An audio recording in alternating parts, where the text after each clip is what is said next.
Assalamualaikum warahmatullahi wabarakatuh.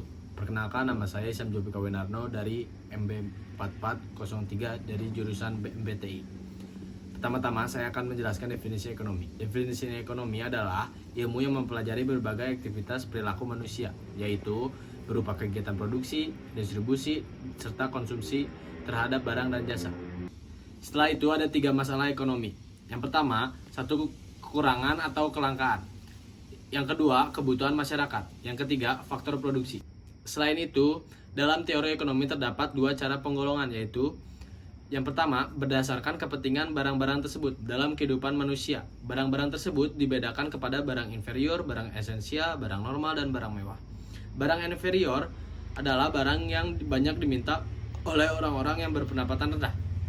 Contoh barangnya adalah ubi, kayu, dan lain-lain. Barang esensial adalah barang perubahan pendapatan tidak akan mengurangi atau menambah permintaan terhadap barang esensial. Contoh barangnya adalah sembako. Barang normal, suatu barang dinamakan barang normal apabila dia mengalami kenaikan dalam permintaan sebagai akibat dan kenaikan pendapat. Contoh barangnya adalah televisi, peralatan rumah tangga, dan lain-lain. Barang mewah, jenis ini dibeli oleh berpendapatan yang tinggi. Contohnya mobil dan motor. Yang kedua, ada berdasarkan cara penggunaan barang tersebut oleh masyarakat, yaitu barang pribadi. Contohnya makanan, pakaian, dan mobil. Dan barang publik. Contohnya jalan raya, lampu lalu lintas, dan mercusuar. Dalam perekonomian, faktor-faktor produksi dibedakan menjadi 4 jenis, yaitu tanah dan sumber alam, tanah kerja, modal, dan keahlian. Setelah itu ada faktor penggerak kegiatan ekonomi. Yang pertama, ada kebutuhan ekonomi, sifatnya tidak terbatas.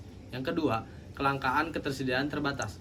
Yang ketiga, pilihan atau penggunaan sumber daya untuk tujuan tertentu. Yang terakhir, ada konsep ekonomi antara kebutuhan dan keinginan. Yang terakhir, ada ekonomi makro dan mikro. Ekonomi mikro adalah cabang ilmu ekonomi yang mempelajari tentang variabel dalam lingkup ekonomi yang lebih kecil, seperti perusahaan, perilaku konsumen, permintaan, dan penawaran.